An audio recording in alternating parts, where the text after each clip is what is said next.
I applied on a whim of just like hearing about UGA. I wasn't in tune with football. I just had no idea about Georgia, honestly. My life really was centered around HBCUs, I guess. And came up here after prom and drove down Millage and was like, okay, this is a big place. Packed my stuff, came, and I didn't leave. I didn't leave.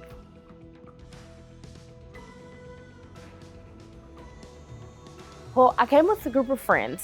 So from my high school, I think 10 people got into UGA, and it was a big deal.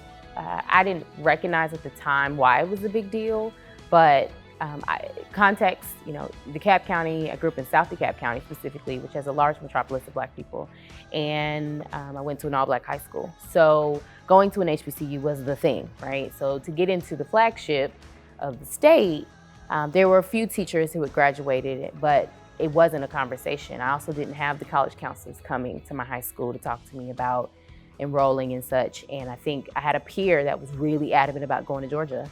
And I kind of looked it up and went home and told my dad, and he was like, yeah, UGA is a good school. Okay, we'll apply there too.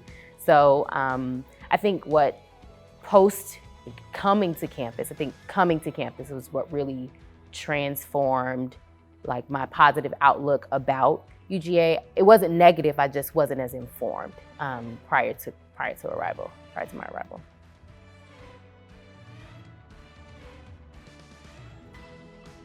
It's great that we're here, but we still have much to do. And contextually, so my experience as a Black student at Georgia, I often tell people I didn't feel like a number. I knew that I was a part of an othered group, and other may be strong, but it's real. When you are, in class, in a psych class, and you can look around and there might be 10 Black folks in a class of 300 people, it's hard to not note that, right? Or in the residence halls. I mean, everybody on the hall, maybe 2 people didn't look like me, right? And I think what at my time, what Georgia did was the programs that existed programmatically to support Black students coming into campus were wonderful. And so we had a very strong community. And if you were to talk to any of my friends who I'm really very close friends with today, we would say we kind of had a HBCU microcosm on the PWI campus because we were just this community. From NAACP to BEST to Georgia Days to the fraternities and sororities on campus to the advisors we had.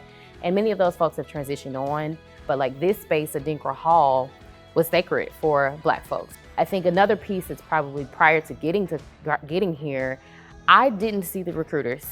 They did not come to Martin Luther King Jr. High School in Lithonia, Georgia. They didn't come to Southwest DeKalb and Columbia High School. Like they were not on and in these schools. So when I was a student, I remembered that. Like I'd centered that. And so, some schools they did go to, but they just didn't come to mine, or ones in my community, if you will. And I think that that's a problem, right? So we can't talk about wanting to have inclusive spaces and diverse campuses and then not do the work of what that looks like beyond this space, right? Because your prospective students and your students are the campus. And I think that's, a space of growth. I'm not gonna say a failure, but I think it's a space of growth. And I think if we look at enrollment numbers, I don't know what they are. I don't have them committed to memory, but when I was here, Black males were 1.2% of the student population.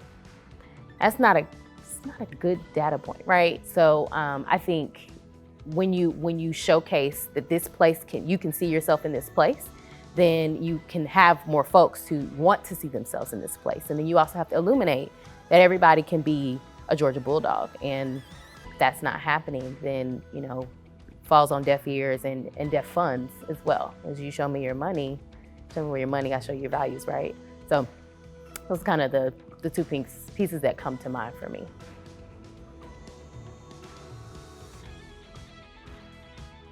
What I want to convey is this space of a butterfly, right? The notion of metamorphosis. And I have a quote, I'm not gonna, verbatim, it's not gonna get it fully correct, but Maya Angelou said, and it actually starts my dissertation, is we often revel in the beauty of the butterfly, but we rarely acknowledge the experience it had to go through to get there.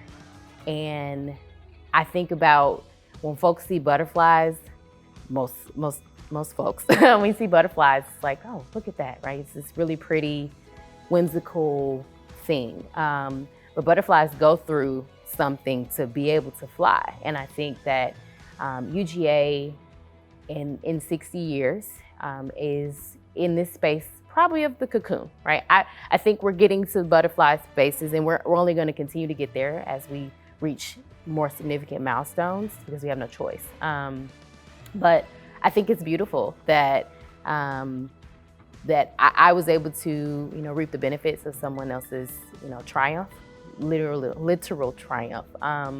And I'm indebted, right? Because if Mary Frances Early and Charlene Hunter Galt and Hamilton E. Holmes had not enrolled in the University of Georgia, then Ashley Dobbs wouldn't be Dr. Dobbs from the University of Georgia. And I don't take that lightly. I'm a proud graduate of the Mary Frances Early College of Education, and I think it's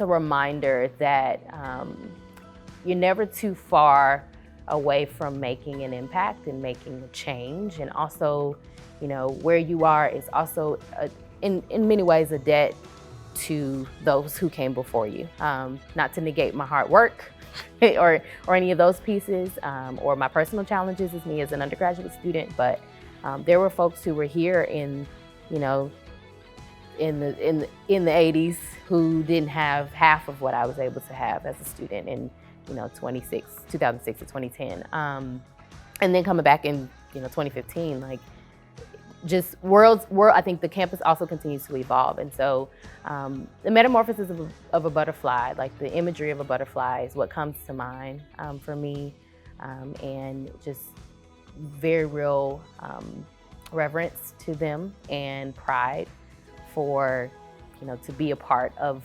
this experience, right? Because I can speak very pointedly about it, and I've met Mrs. Early, like she's living, breathing, wonderful, beautiful person, right? And to be able to do that and say, I have pictures of Mrs. Early, like it is something that I don't know if you can fully even put into words, but there wouldn't be me if they hadn't done it. Last year was a reckoning for this country, and it was demonstrated internationally, it was demonstrated across the globe. Conversations I had were really filled with tears and anger, and I did protest. I got trained as a legal observer for the ACLU. I think for the first time, though, for me as an adult, I felt compelled to do something. And I think that's where the training kind of came from.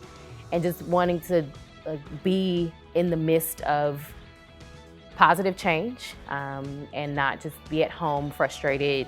And there's nothing wrong with that, because Black folks have to choose safety sometimes. And that's just not physical safety, that's also psychological safety, because it is a lot to continuously see folks who look like your father or your brother or your partner or whomever murdered dead in the street for playing with toys, eating Skittles, fill in the blank. And I think I keep repeating reckoning, because I think it took me like, wow, like we really are holding folks accountable. We really are saying you really cannot, I'm not gonna be silenced, and my life matters, and just as much as yours does, and your children and your brother, uncle, cousin, sister.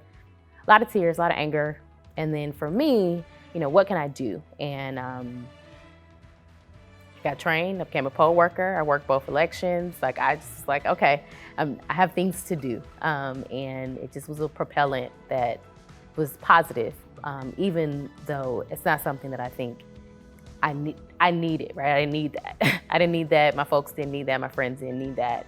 But it happened. And a positive that I do think is happening is there are more conversations about racial justice, inequality, equity, diversity, inclusion, and in a way that I think is really enacting change or forcing the hands of folks to do things that matter.